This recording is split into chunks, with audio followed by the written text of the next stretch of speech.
It's the man YSN, and you're listening to YSN Radio. Yes, sir, yes, sir, yes, sir. Y'all know what time it is, man. You're rocking with the man YSN, and you're tuning into the episode of YSN Radio, the coolest podcast in the South, man. We are back in the building for another episode, man. It's been a fantastic week. What a great weekend that just passed, man. We was good for everybody, man. The Vols kicked off the season stomping UTC 69-3. Chattanooga didn't stand a single chance, man. Nico had a fantastic game in his debut in Neyland Stadium, man. I cannot wait to see what else they do for the rest of the season, man. I think the Vols might be some trouble with Nico this season, so can't wait to see how that turns out, man. What else happened over the weekend?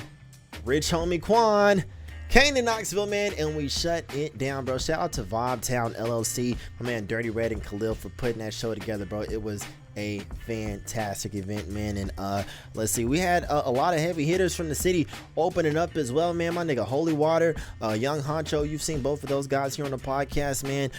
Big Fuzz, that was my first time meeting him. He did a fantastic job. Who else? Barry Otto, shout out to him. Hardaway 1K, man.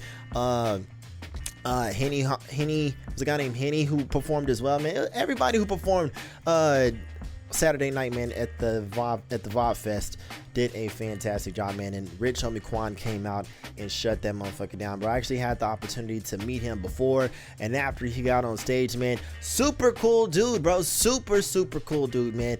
Very down to earth, very humble guy, man. He actually stayed for a while after the show, shaking everybody's hands, taking pictures with him, and then of course with the people who had meet and greet tickets, he stayed a while and hung out, signing autographs, and did a video with this dude's brand, shouting out his brand. Shout out to Elena Story, who actually got an interview with him after the show as well. Quick 5-6 minute sit down with him.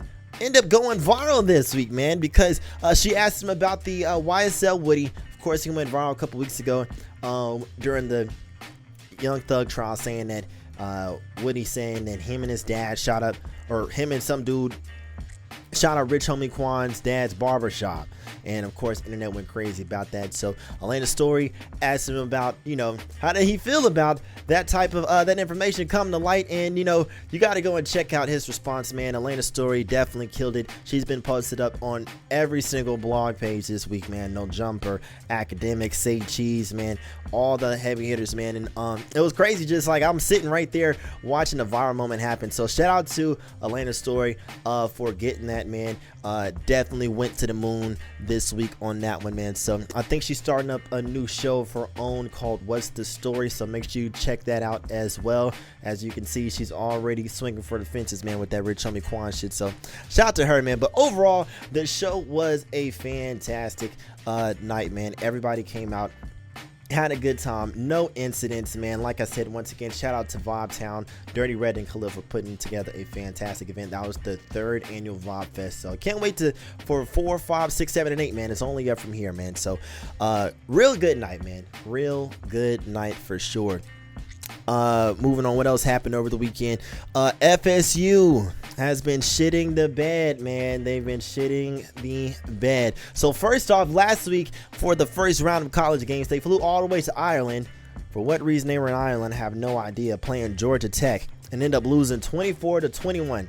Personally, I don't think that's too bad of a loss by a field goal, but their quarterback, DJ Umbadaba, I don't know how to pronounce his last name, but DJU was playing like dog shit. All right. And so a couple days ago, I think it was on Monday, they were playing against Boston College. I should have betted on this game, man. Here's my thing. But every time I see some shit on FanDuel, I'm like, man, I should put some on, But then I'm like, is that voice in my head? Like, man, hell no, save your money, bro. And then, bro, I could have got some cheese on this game, bro. Something told me to put some money on Boston College because Boston College end up wiping their ass with Florida State on Monday, bro. I don't know what the fuck was up with DJU, man, but he was playing like ass. Like, what the hell? And everybody on Twitter was dogging him out. Well deservedly, though.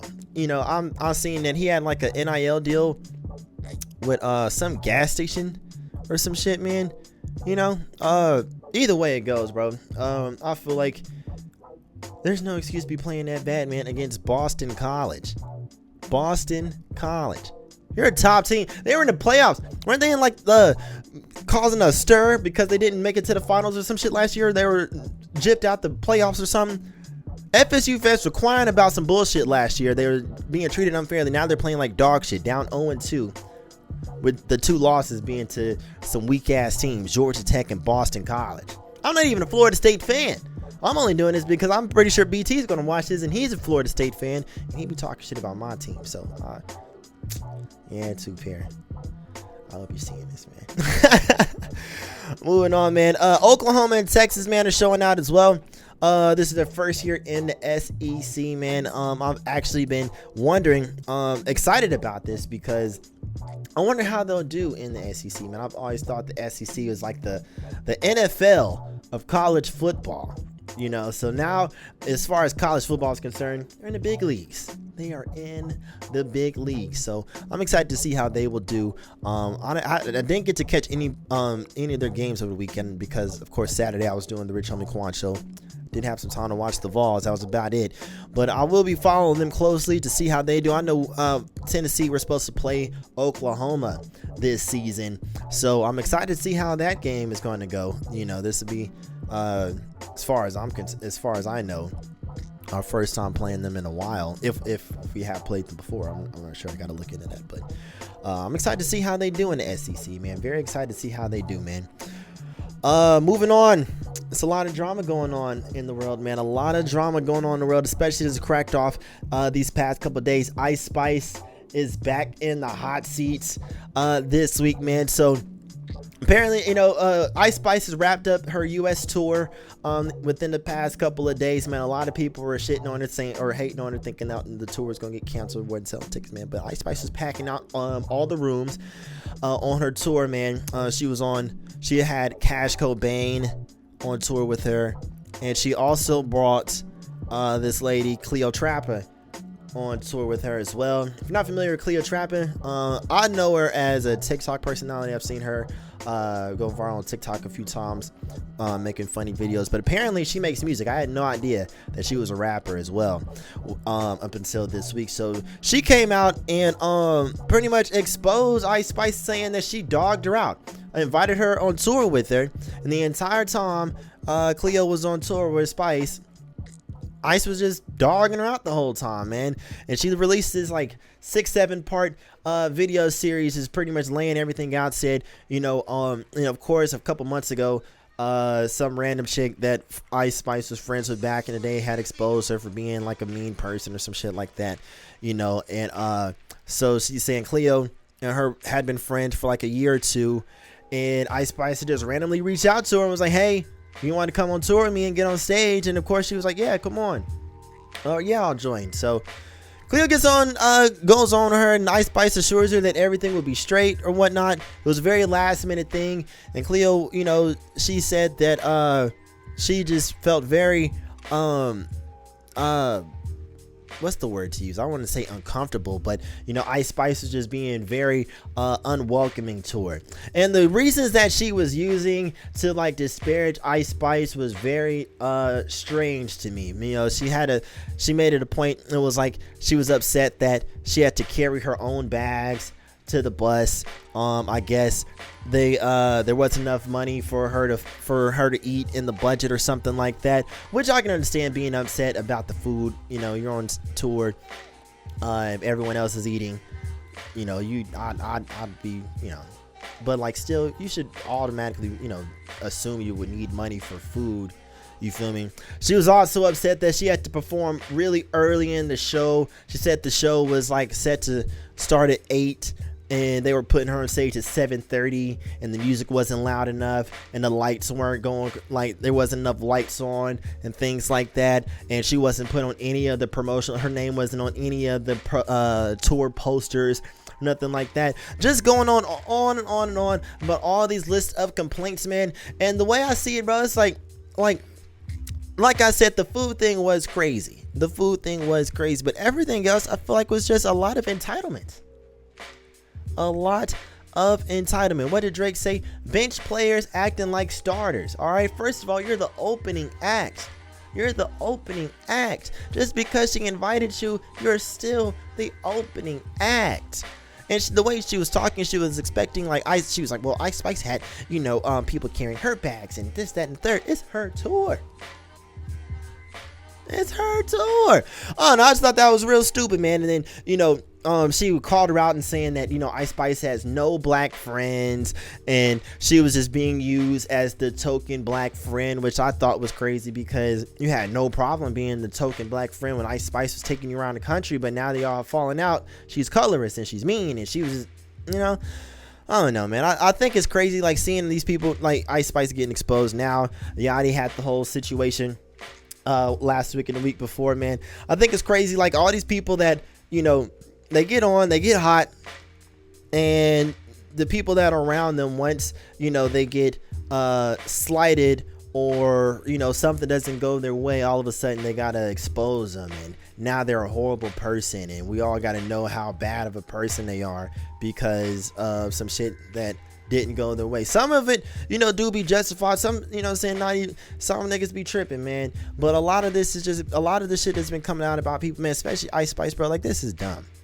This is really dumb, man. She, like, I get y'all are friends or whatnot, but this is like a nationwide tour. If you like making music, shouldn't you have like managers or some type of agent or lawyer or something on your behalf to like make sure that all the details are ironed out before you agree to it, not just jump on the bus and thinking like, oh, Ice Spice got me this whole time. Even if she did tell you that, you should, I don't know, I feel like there should be some type of self-awareness around, what I mean, at least in the sense of, you're complaining about having to perform super early and the production is not the same as Ice Spice, and she's the headliner. Have you ever been to a major concert and the opening acts are out and they're always performing in front of a big giant curtain, and maybe like not all the lights are on, or but they're just out in front of a giant. I remember when I went to see Young Dolph. It was 2020. We went down to Atlanta. He was performing at the Masquerade. It was him and Key Glock on the No Rules tour, and he had like about 5 or 6 openers. Some were like local niggas, and then it was like, of course, the PRE niggas like Big Moochie Grape, and Kitty Money and all them niggas was performing, and they were literally, it was just like a spotlight and a big black ass curtain, and they were just on stage doing with that. People were walking in, getting their drinks and shit, getting settled in. Do you think they complained about having to perform mad early when the crowd wasn't all there, people walking in and shit, no lights or nothing? No. You feel me? At the end of the day, man, like I said, I had no idea this Cleo lady made music. I thought she was just a TikTok personality. You feel me? So how do you think the people that were in the crowd, however many people was there when you were performing, felt like, oh shit, that's still an opportunity, man? And all the other incidentals, like the bags and like that's, I don't know, that's a lot of entitlement, man. It's a lot of entitlement, and so now you gotta jump into the internet and trying to paint her as this horrible person because you didn't do your due diligence with making sure, getting the details ironed out before you agreed to it. I don't know, let's have some response. Let's take some accountability here. But people have already been hating on Ice Spice since she jumped in the game, so this is just giving people another concrete reason to hate on her. Plus, it doesn't help that she's light skinned. Like, one thing I noticed, if there's any place in the world where being light skinned is a disadvantage, it's gotta be Twitter. Twitter hates light skinned women so much. It does not matter who you are, what you do, or how good you are at it. If you are light skinned, they're gonna hate your ass on Twitter. It does not matter. Think about it. Ice Spice, fucking Lotto, just those two women right there over the summer, they've been getting so much shit. Lotto is actually a really good rapper. She has one of the hottest rap albums out in the summer, still getting hated on because she's light skinned, biracial, whatever the fuck. Who cares, man? I don't know, man. I'm not trying to be the Captain Light Skin Save a Hoe or nothing like that, man, but it's just a very astute observation I've made. Light skinned women have it horrible on Twitter. You can't win. You cannot win. You cannot win. Ice Spice could go viral today, right now, for saving a baby from falling out of a burning building. she could literally catch the baby falling out the sky from this burning building, and Twitter's still gonna find a reason to hate on her. They don't give a fuck, bro. They do not give a damn, man. It's crazy. It's crazy. But I kind of understand, though. You feel me? I feel like everybody who's growing up in elementary school, I'm brown skin, middle skin. I've definitely been on the end of some dark jokes before. Not as much as other people, though. You know, there's definitely darker brothers than me who have they niggas to let them have it. They didn't let them have it. I'm not even gonna sit up here and act like I wasn't a culprit my damn self, but still, I can definitely understand, especially for women too. Women, I feel like they take they take things like that way more to heart than men do. So I can understand, like, you internalize that as an adult. You grow up and the light-skinned women are still getting all the attention and praise. Yeah, I can definitely see how that would make you turn you into a hater. For sure. It's all justified, man. I don't know. I think all that the whole colorism debate to me is kind of stupid, man. I think I've talked about this on the show before in the episode 50 Shades of Blackness. I think a lot of that shit is rooted in jealousy. But that's the conversation for another day, man. Either way it goes, Ice Spice being light skinned and having beef with a dark skinned woman, it was a recipe for disaster. It was a recipe for disaster. She should have known that was not going to end well at all. But hey, man, either way it goes, Cleo's definitely very entitled in the situation. Bench players acting like starters. You hate to see it, bro. You hate to see it, man. Moving on, Future is in the news, man. Apparently he's supposed to be dropping a new mixtape, appropriately titled Mixtape Pluto. I have been looking into this, actually, as far as the release date, when it is supposed to be dropping. I went and pre-saved it. It's supposedly supposed to drop on September 13th. I seen a tweet that said September 13th. It was just some random account, so I don't know how valid that is. But if you go onto Rap Genius or genius.com, it says it's supposed to be dropping on the 6th, which will be this Friday. So either way it goes, Future is dropping Mixtape Pluto very, very soon, and I am super excited. I think this is like crazy. He's already dropped 2 #1 albums this year, and if he does stay on the same trend, you know how Future does. Like, maybe he'll put out Mixtape Pluto, and then the next week he'll put out like a more sultry introspective sing-songy project, and two albums, 2 mixtapes all in 1 year, man. We got to give Future his flowers, bro. We got to give Future his flowers, man. Future's definitely been in my top 5 for the past couple years, man. For a while, actually, bro. Because if you think about it, man, I remember when I first got on Future, it was like 2011 when he came out with Racks on Racks with YC. To this day, I still can't tell who was who on the song because autotune kind of, like, you can kind of tell who YC is, especially after years to listen to Future. You can, but at the time, I didn't know who was who. But when he came out with Turn on the Lights, Same Damn Time, off the Pluto album, bro, that shit was fucking hard as hell. Bro, Same Damn Time, that shit came out when I was a freshman in high school. Turn on the Lights, that shit still comes on the radio. Anytime I hear, bro, that is top 5 Future songs in my opinion. Turn on the Lights, Same Damn Time, and then his mixtape run. He has a song on a mixtape he did with DJ Drama. It's like an FBG mixtape called Mark McGuire. I played the fuck out of that song. It was like 2013, 2014. Point is, man, Future has been killing it for the past well over a decade, man. And the fact that he's still dropping quality music more than a decade, and not even more than a decade, he's been in the game since like 2003. Of course, he started off as Meathead, recording in the dungeon with the Dungeon Family. Of course, his cousin Rico Wade, rest in peace to him, got him in the game.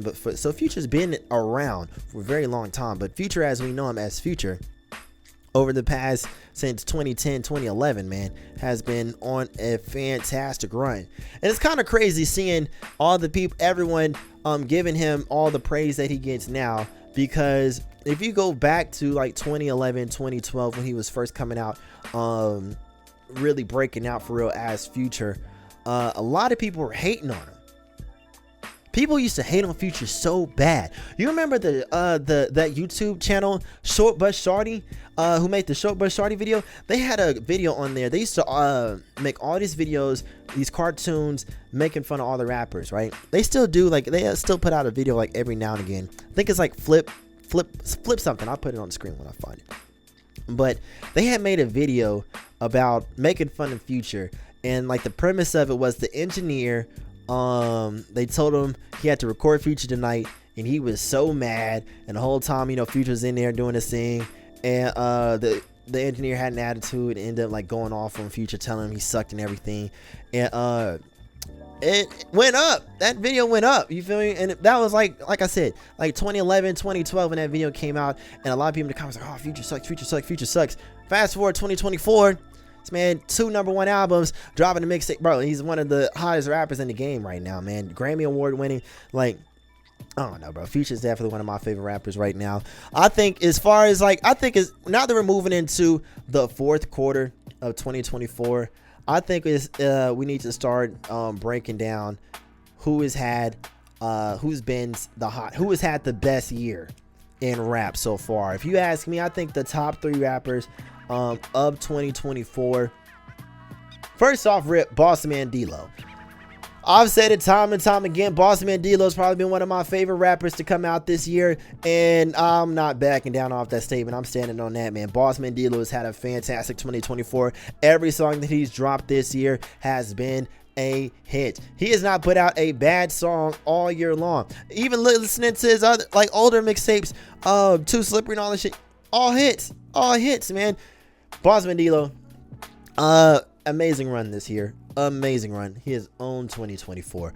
Future owned 2024. The first half, think about it. The Kendrick and Drake beef would not have happened if it wasn't for Future.